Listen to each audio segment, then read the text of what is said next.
Hey there, welcome to Redemption Bootcamp. I hope you're hanging in there. I'm hanging in there. But my goal with this video is for you to be able to say, I'm somewhat of a redemption player myself. Because after this video, you're going to know everything there is to know about dominants, what they are, basically, literally every dominant there is in Type 1 Redemption, and where you can pick some up at a cheap price. Let's get into it. All right, first off, what is a dominant in Redemption? A dominant card is any card that has the Lamb icon or the Reaper icon. These are the good dominants, and these are the evil dominants. Dominants, you can have a limit of them equal to the number of lost souls in your deck. So if your deck has 7 lost souls, you can have 7 dominants in your deck. Dominant cards can be played when no other cards being played, and they cannot be negated, interrupted, or prevented. If you have a starter deck, then you probably recognize this card, the Son of God. This card is in every deck and should probably be one of the first dominants you consider to put in your deck. Its effect is negating and rescuing a lost soul. There's New Testament ones, there's Old Testament ones, but this card is so important because Redemption is all about getting to 5 lost souls, and whoever gets to 5 lost souls first wins the game. And so if you're not playing this card, everyone else is going to be basically playing to 4 while you're playing to 5. So this should probably be the first dominant you put in your deck. Enough said about that. Now this video is assuming you don't really know anything about dominance. That might not be the case for most people. Maybe you already know about these, but bear with me. Because the next dominants we're going to be talking about are New Jerusalem and the Second Coming. These ones are good dominants that allow you to copy or play the Son of God card again. So the idea with New Jerusalem, if you had it in your deck, you'd play Son of God, and then you'd play New Jerusalem and copy the last good dominant played during the phase. Essentially becomes another copy of Son of God. Now the Second Coming, it says, may not be included in a deck with the New Jerusalem dominant. So it's a choose. You have to choose, you want this one or this one. Most people choose to play the Second Coming. It's a little bit more flexible because you can play Son of God early in the game and play Second Coming later. And this says take a good dominant from the deck or discard pile. I've only really seen people play New Jerusalem maybe as a budget version of the Second Coming. This card has historically been pretty expensive and hard to get, but it's expensive for a reason. It's almost in every single deck that you play in Redemption, and if there's a dominant I would suggest investing in, it would definitely be get a copy of Second Coming. All right, let's start talking about some of the other dominants. Chariot of Fire. This one is really cool. It has the ability may not be included in a deck with the Son of God dominant, and you're like, wait, why would you play a deck without Son of God in it? Because you're going to be playing Chariot of Fire. This one rescues your good Old Testament human prophet, and you can add Elisha from your deck, discard pile, or reserve. So if you're playing a deck with a bunch of good Old Testament human prophets, you might want to consider running Chariot of Fire, because getting to add this Elijah from deck, discard pile, or reserve is pretty effective. I'm not going to put Elijah up on the screen, but this is just a card to know about and be aware of. Let's talk about some of the classics. These dominants have been in the game since forever, and they're still really good to this day. You have Angel of the Lord, which is the good version, Christian Martyr, which is the evil version. One discards evil character, the other discards a hero. Typically, you would play these cards to just win a battle on the spot and get a free lost soul.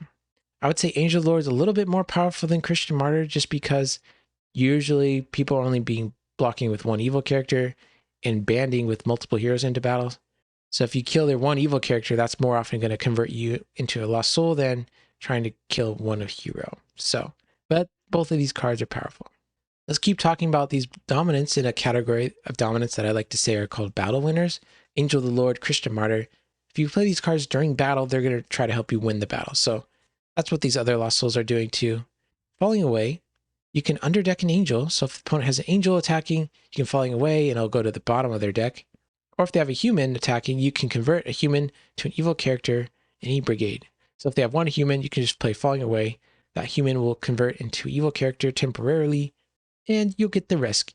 You get to block successfully. You won't even have to block. Falling away can be paired with effects that choose the blocker. So if you have a hero that's choosing the blocker, you can play falling away on their hero, choose it as a blocker, and they'll hopefully have the weakest character ever to block with. So that's another pro tip there. So this card, Lord of Armies and Pillar of Fire, they're in the starter deck. Basically, you can have a human band up to 3 other humans, depending on the reference. This one, Pillar of Fire, is Exodus. Lord of Armies is 1 Samuel. Here's another category, battle winners. I don't believe these see that much play because they're just not that powerful. Strife is probably maybe one of the weakest in the game. withdraw all but one hero. You want to play a dominant that's actually going to help you win the battle, not just push everybody but one guy out. So I don't know, man. I don't know. You'd have to have a pretty compelling reason to play Strife. But Led Astray, this card, you can only play it if you have Unity on your Lost Souls, which are meek, which means you can only play this card if you have all your Lost Souls are meek. And it says, withdraw all rescuing heroes except meek heroes. This card seems good, but there's a lot of meek heroes running around, so this card is not going to be consistently pushing people out of battle. And also, having Unity Lost Souls meek is also a pretty hard requirement too. All right, let's talk about battle extenders, cards that want to add more characters to battle. I would put them maybe in the same category as battle winners, but they're slightly different. These cards, Warrior Overtaken, Murder's Command, they're from the starter deck. One searches for Evil Philistine, one searches for Evil Egyptian. You can grab one from your deck or reserve. Discard a hero in a territory to add Evil blank to battle. So you can add an Evil Philistine or add an Evil Egyptian. These cards are powerful because there's really good Philistines and really good Egyptians to get out on turn one, especially to block with. There's a popular Philistine that lets you draw a bunch of cards if you block with it. And there's also Egyptian that you can exchange with other humans in your deck. So you can also use these cards as cards that help boost up your consistency of your deck. Sorry that this card is a little bit blocked there. I realize that. Let's look at Ride On Victoriously. This one says if an evil character is blocking, add a meek hero to battle. So if they somehow remove all your characters from battle and you have a Ride On Victoriously, you can play this card to add a hero back to the battle. I know it has another side, but we'll get to that later.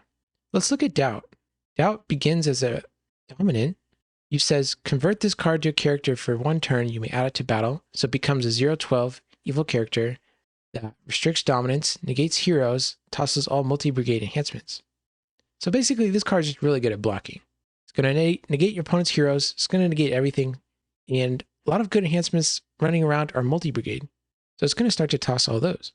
Angel of God, it's kind of like the same thing. It starts as a lamb icon, then becomes a character. Convert this card to a hero for one turn. For characters in battle, you may add this hero to battle. It's going to be a 7/12, really good at attacking. And X is the number of your wilderness heroes. When it enters battle, you can negate up to X evil cards. So it's a hero with a negate put into battle. So really strong if you're playing wilderness heroes. Okay, so let's test your ability to read upside down. Ride On is a dual dominant, meaning it has two modes. You can play it as Awesome Things or you can play it as Ride On. Awesome Things says play an enhancement on your meek hero in battle, limit once per game.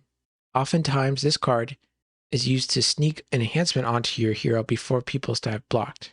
Sometimes that can yield a really powerful effect. Let's talk about a different category now of ones that disrupt opponents' territory, things that they're trying to do, artifacts, fortresses, you name it. Let's talk about cards that can kind of mess with them. The first one is Shipwreck. Negate and discard a fortress or site in plate or set-aside area. If you have a fortress that you're running into and that fortress is beating you all the time, maybe I would suggest putting a Shipwreck in your deck. I keep forgetting that this one also hits sites. There's not that many sites running around, but it'd be interesting play to play Shipwreck and then negate and discard your opponent's Patmos to make them put back a card that they just searched for. So that's a line that you can do with Shipwreck. Rubble and Dust, let's take a look. Regardless of protect abilities, negate and discard a card in play or set aside area that has contents or has a card placed on, equipped to, or activated on it. Basically, the idea is a lot of fortresses or a lot of artifacts, they are like holding stuff, or there's an artifact activated on there, or there's a hero holding a weapon. Rubble and Dust says anything that has attached to anything, destroy both of them, regardless of protect abilities. So just going to blow stuff up. Let's look at some options that you can use to discard artifacts. This one, they're both dual options, so you can play it as good or evil, good or evil. Let's take a look. The good version says, negate and discard a curse or all opponents' active artifacts except tabernacle and temple artifacts. And the evil one says, negate and discard a covenant or artifact. So this is just a flexible artifact destruction spell, but it's not really good at hitting tabernacle and temple artifacts. Well, that's where Chronicle of the Kings comes in. You can use the evil side to negate and discard all covenants, temple artifacts, and good enhancements. Or you can use the good side to negate and discard all curses, idols, and evil enhancements. Basically, this was the best artifact destruction spell before this guy came along. Chronicle of the Kings is a little bit more flexible, hits a little bit more things, doesn't straight up hit artifacts, but hitting those covenants, those curses, and temple artifacts is usually good enough. And the part where it says negate enhancements, that's really good in battle too. So this card can almost be used as like a battle winner.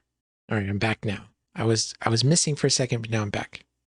Here's some dominants that are actually pretty unique for what they do. Basically, they're like reset buttons. They're trying to reset the state of the game. The idea is when you play these cards, you're going to be better off than your opponent is after playing them. So let's see. This one says you have to have unity matching this card's alignment. So you either have to have all good wilderness or all evil wilderness. That says each player may protect a hero and an evil character they control from underdeck abilities. Then you underdeck all characters and all artifacts. So after playing this card, maybe you're going to have one hero, one evil character, and they're going to have one hero, one evil character, and all the artifacts and all the rest of the heroes are gone. Pretty interesting card. This card is good for stalling, and I could see how it could be used in battle to do some tricky things. So I don't know, if you're playing Wilderness, maybe consider 40 Years. It's an interesting card. New Beginning, this card, it has Unity Heroes, Flood Survivor. You can only play this card if you have all your heroes are Flood Survivors in play. It says negate protect abilities. If it's your turn, banish this card. Shuffle all cards in play, set aside area, and hands. Each player must draw 8, restart the current phase. So basically, this card is a hard reset on the game. Anything that's in play, set aside area, and your hand gets shuffled back in, and we start a new game. Not a new game, I'm sorry, a new phase. Okay, let's take a look at some other cards. Let's move right along. Hand Disruption. Cards like Vain Philosophy out of their hands, they're both going to peek at the opponent hand and underdeck a card. So Vain Philosophy is good at targeting good cards. Out of their hands is good at underdecking evil cards. You also have option to disrupt people's reserves. Take a look at this card. Voice from Heaven says enhancements are regardless of protect abilities this turn. Banish any number of cards from reserve. Banish all discard piles and up to X cards from each opponent's reserve. So the idea is you would banish maybe 10 cards from your reserve, and then you would get to banish 10 cards from their reserve, where X is the number of cards you banished. This card is pretty interesting. There's a lot of characters running around that say protect this character from blah blah blah, or protect this fortress from blah blah blah. If you play Voice from Heaven, then play your enhancements that start destroying stuff, your enhancements are going to become a lot more impactful. So don't sleep on this card. I don't see it being played that much, just because usually the other good dominants are a little bit better. I feel like there's a type of deck that wants this card.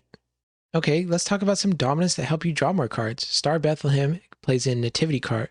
Star Bethlehem, you play it in Nativity decks usually. And the idea is when you draw it, you get to draw up to X, where X is the number of your Nativity heroes in play. There's a limit of 6 on that.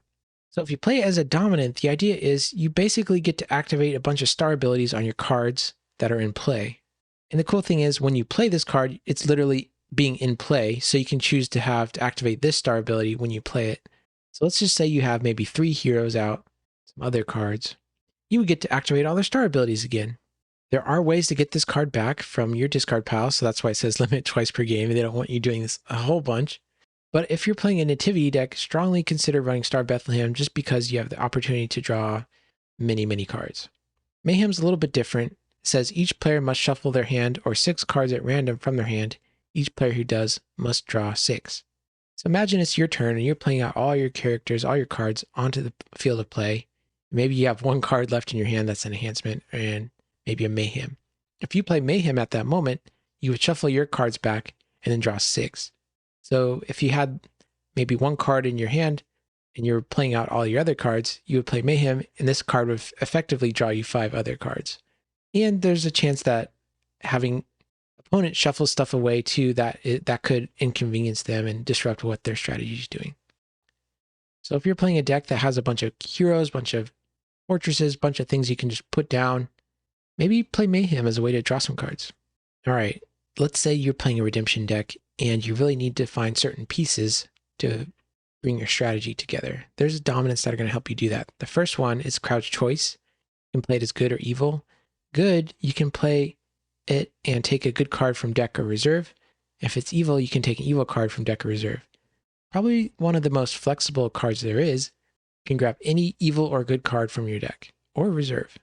There is a card called Vain Vision, but it's so weak, I'm not even going to mention what it does. If you're curious, you can go look it up by yourself, but I got to get through all these dominants here. We still got 17 more slides to go. Resurrection, one of the most powerful dominants there is right now. It says you may play a good Gospel Fortress and an empty tomb hero from deck or discard pile. Your New Testament human may band up to 3 New Testament human heroes. So not only can this card help you win a battle by banding in human heroes to battle, you can find your best Gospel Fortress and a really good empty tomb hero. Buckler says take a good warrior or weapon from deck, protect equipped heroes from evil cards this turn. So if you're playing any sort of deck with warriors and weapons in it, Buckler is going to help you win any battle and protect your heroes from evil cards and find your best hero in the process. All right, before I go to the next slide, I would like to say that I will be talking about a card that's been spoiled. So if you don't like spoilers, I would advise maybe skipping ahead maybe 30 seconds or so in the video, and that way you won't get your surprise ruined. But for those of us who didn't skip away, let's look at the glory of the Lord. Which version are we talking about? Are we talking about the old one or the new one? Yes, there's a new one. We'll get to that. But the old one says, play the Tabernacle or Solomon's Temple from deck or discard pile, place on your Tabernacle or Temple, protect that fortress and your Temple artifacts from opponent. There's been a deck running around, it's called Honey Pot or Pot Bomb or whatever you want to call it. But that deck is trying to get a bunch of artifacts and the Tabernacle into play and trying to protect all those artifacts from the opponent. And Glory of the Lord is an important part of that plan. The other Glory of the Lord, this is new, got spoiled. It's a winner's promo. I don't know when exactly it's being distributed, but says you may activate a temple artifact, restrict players from playing enhancements on characters except Lone Priest this turn. I really like the flavor of this card. Basically, only priests could go into and see the presence of the Lord. Only like the high priest maybe like once a time a year. And so this card is basically saying anybody who's not a priest, stop talking, shut up, and behold the glory of the Lord. This card is very interesting. Not only can you activate temple artifacts at instant speed, which could help you build a temple deck out of that. Anybody who's not a lone priest can't play enhancements. It's a really strong effect. Okay, let's just keep moving on. Let's talk about some more dominance. Burial says, underdeck a Lost Soul or any number of meek Lost Souls. If opponent has played a good dominant this turn, you may underdeck a Lost Soul. Usually I see Burial in decks that play Unity, meek Lost Souls. It's a one Burial can underdeck all the Lost Souls in your Land of Bondage. Israel's Rebellion says you may take a curse from deck or reserve. You may discard your evil wilderness human in battle to shuffle all Lost Souls. So like another evil dominant that's able to just shuffle Lost Souls and prevent your opponent from rescuing anything that turn. Unless they have a Harvest Time perhaps. Harvest Time, you can select 50, play that number of Lost Souls from each deck regardless of protect abilities. Wow. So I can just imagine you feel really confident. I just hit all my Lost Souls with Burial. Then opponent plays a Harvest Time and gets all those Lost Souls right back out. That could be really funny. But sometimes people are playing a deck where they want their own Lost Souls out, so they use a card like Harvest Time to actually get their own Lost Souls in addition to the opponent's Lost Souls out at the same time. All right, so now we're starting to get into dominance that I didn't really know how to categorize them. They're very unique effects. First one is Valley of Dry Bones. This card says you can release all captured heroes and resurrect a hero from each player. If a character is in battle, you may banish this card to take any number of those heroes to territory and add any number of those heroes to battle. This card seems really good in the later stages of a game when there's captured heroes or heroes in discard piles. Basically, you get to take some of those heroes into your territory and add them to battle for a really strong band. This card seems pretty good. I should play this card more. Anyways, moving on. Holy Spirit says, place in territory. When your New Testament hero enters battle, you may search your deck or discard pile for a Fruit of the Spirit enhancement. I haven't really seen this card around. Maybe there's a deck out there that plays Fruit of the Spirit enhancements and stuff that would want this card, but I don't know. Gods of Egypt. You may discard the top X, limit 5, cards of a deck, regardless of protect abilities. Egyptians are all about milling and trying to discard the top card of opponent's deck. This card is a dominant just for them that at its best can hit the top 5 cards. Grapes of Wrath. This card is an older dominant, but it got reprinted. Let's take a look. It says discard an evil card in battle to shuffle all characters in battle. If the active player was rescuing this battle and does not have a hero in battle, and the redeems soul advantage over every other player, that player may end the battle to begin a new battle. Okay, so what does that mean? Let's say you're behind. The opponent has more Lost Souls than you, and you're trying to rescue with your heroes. If the battle is going downhill, you can play Grapes of Wrath discard an evil card in battle, shuffle all the characters in battle, and start a new battle. This card can also be used defensively. Let's say you have an evil character and you're just trying to hold on from the opponent who has a sole advantage over you. You can use Grapes Wrath to discard your evil character and shuffle all characters in battle. And this will prevent the opponent from starting another rescue. So basically that's what this card does. Guardians of the Soul, I haven't seen this one being played that much, but it says protect land of redemption from evil cards. If opponent's evil card removes a lost soul from play, you may discard a martyr and territory or good enhancement from hand instead. I could see this card being played if you have a lot of opponents trying to underdeck lost souls from play. If your meta is just all Pharisees and Sadducees and stuff like that, maybe you want to play Guardian of your Souls, but I don't know. I really don't see this one being that good. Let's talk about the most important dominant in Redemption right now. It's 3 Woes. You can play it as good or evil. Place it in territory. Negate a card of a different alignment than this card for 1 round.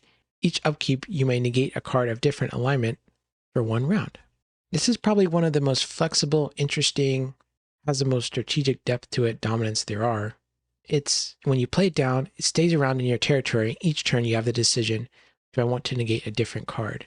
So the first decision when you play it, you have to decide, do I want to play it good or evil? Then you have to decide, what do I want to negate?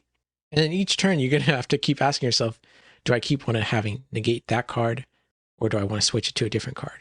This card is powerful because not only can you negate good or evil cards, you can also negate neutral cards with it too, like artifacts or lost souls. This card is so important and it's so interesting that I've actually created a masterclass video that I'm going to debut tomorrow. And if you want to watch that video, go ahead and hit the subscribe button, because stay tuned for 3 Woes masterclass coming out tomorrow. All right, let's talk about another part of Redemption is the cost of dominance. Hey, why are these dominants so expensive, eh? But here's a cool little thing I can show you how to get dominants that are cheap. So there's a fundraiser. Cactus Game Design is doing a fundraiser, and they're basically shipping out individual cards printed on demand and for pretty cheap.